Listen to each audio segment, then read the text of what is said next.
Welcome back to the channel, everyone. Here we are, we're working on the project truck, the 98 Jeep TJ Wrangler. And we're going to be starting with, I pulled the rear wheels off here. Because the parking brake wasn't working. And I heard major dragging coming from the back whenever I'm driving, especially at low speeds. So, I don't know if you can hear that, but the drums are really rusted here. But we also have severe rust slip. You guys can hear that. The rust slip on the edge of the drum here. See if I can pull this off with one hand. Actually, you can see over there it's actually rubbing the backing plate. So these drums we're going to be replacing, as well as the shoes. As you can see inside here, it's a really bad rust slip. Not really contacting very well here. And the rust is really swollen here, causing it to hit the backing plate. So these are the new parts that I picked up earlier today.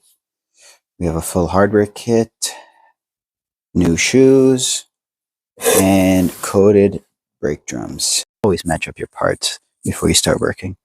I don't know how many times I've done jobs and the parts store made a mistake, or I made a mistake, or there's different sizes available.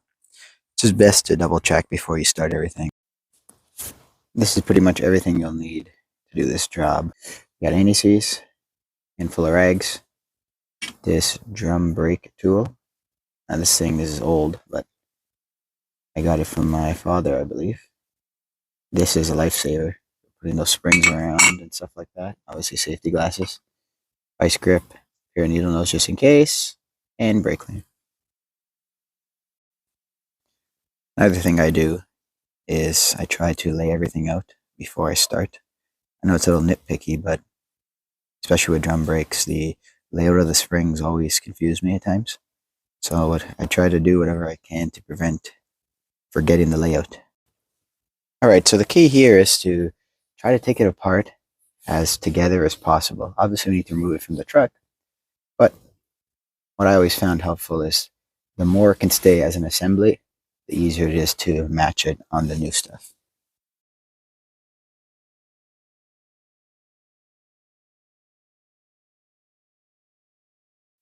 Take note here of the layout, where the cable goes around and where the bracket sits here, as well as over here. So this was the first one we took out. This is the second one. Third will be this. Now, I'm going to try and keep it as together as possible. Once those are out, I'm going to take down the hold down springs here and remove it from the vehicle.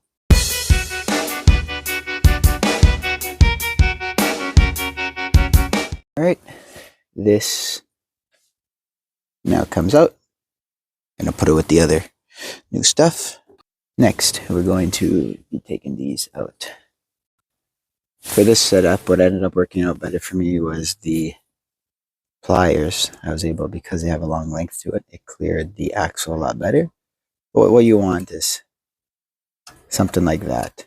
Try to keep it, it's this removed from the truck, but you want to keep the assembly itself as one, or as complete as it could be for reference points. The last part holding it to the vehicle is actually the parking brake mechanism, which is right behind here. So this you're gonna have to, it's hard, I won't be able to do it holding the camera obviously, but this you got to be careful when you pull it out. This doesn't come out with it. You want to keep that there so you can have something to look back on. I managed to pull it out while still being able to hold the camera. The parking brake mechanism is held right up here in that groove. So if you were to just push that out gently, this assembly is now separated from the vehicle. So now this is a better view with it off. My whole idea was to take it out as an assembly so I can just quickly transfer over all the stuff that's being reused. And I also have more of a reference in case I get screwed up or sidetracked or something like that. I know what goes where.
Now that we got the assembly all cleaned up as best as it's going to get, I passed the wire wheel on my drill, as well as hit it with some brake clean and scraped it off with a flathead screwdriver to get the real thick stuff out. But that's good enough for me. It's not going to be new, of course, but now, before we start assembling, it's a good time to anti-seize the 6 contact points where the shoe touches. Now, this is to prevent the shoe from sticking over time on these rusty surfaces. So there's 3 on each side. You got 1, 2, 3 at the bottom, and then 4 over here, 5, and 6 over here. Also, while you're here, where the parking brake shoe sits, you don't want that to get rusted into place like how it was earlier. A little bit of anti-seize in there where it seats in the shoe. Even worth it to sit a little bit over here as well. This is where all your springs are going to be. Now it's time to clean up all the stuff we're going to reuse from this one and put it onto the new one. So we're going to be reusing this bracket here, this cable here, the reel, and I think that's it. You got to also make note of what direction this sits in. I know sometimes each side is flipped, so this side looks to be facing what will be the front of the vehicle. So off camera, I went ahead and cleaned everything with the wire wheel that's not attached to the old assembly here. And as we take this apart, I'll be cleaning up whatever I could on the bench grinder, and obviously discarding whatever old stuff we won't be using anymore.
Keep note the direction of this, how the threads are facing this direction, not this direction. This is another thing that can easily screw up someone. So I got this in place now. Next is going to be the spring. Sometimes you could just pull it over by hand. There you go. That's that. Next will be this clip. I'm gonna clean it up. She's all clean, ready to be installed on the big shoes here. I believe it was something like that. Now this spring has to come over that way.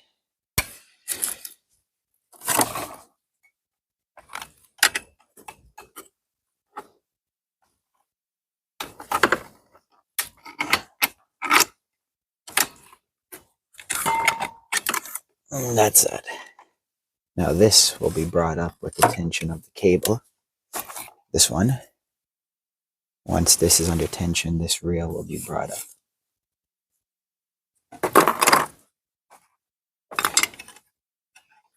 This can now get secured over here. Looped around the hook here. And that's left until get to assemble it on the truck. The last spring.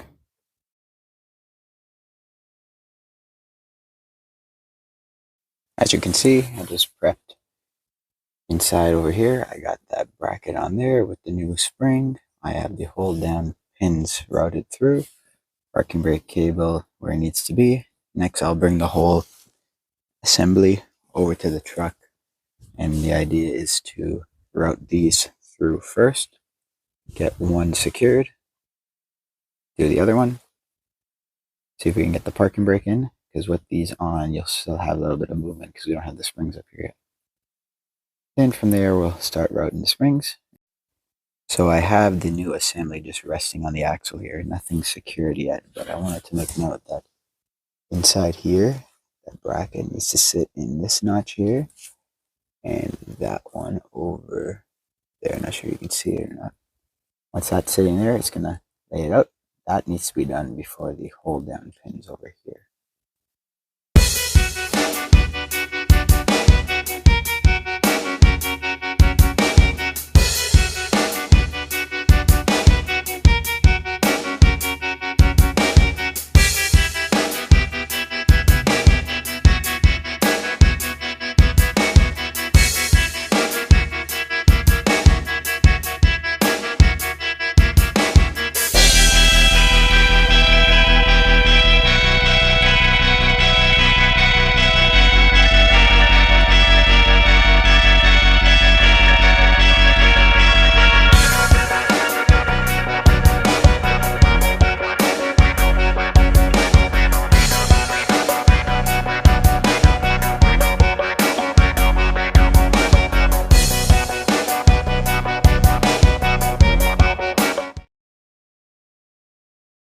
The trick with these is I always try to line it up, or try to line it up straight like that, or like that.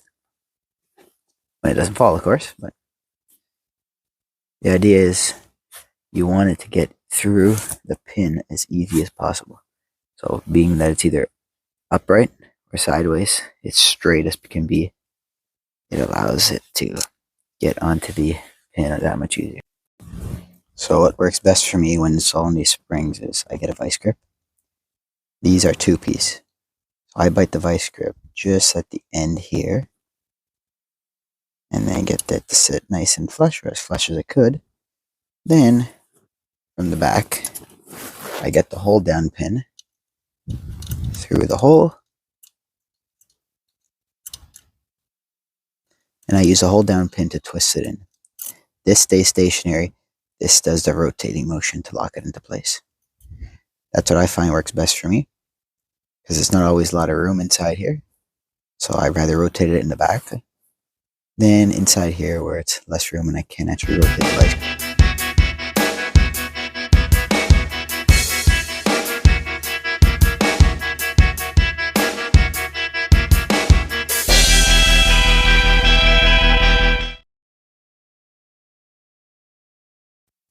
So after some wrestling, I was able to get both of them in.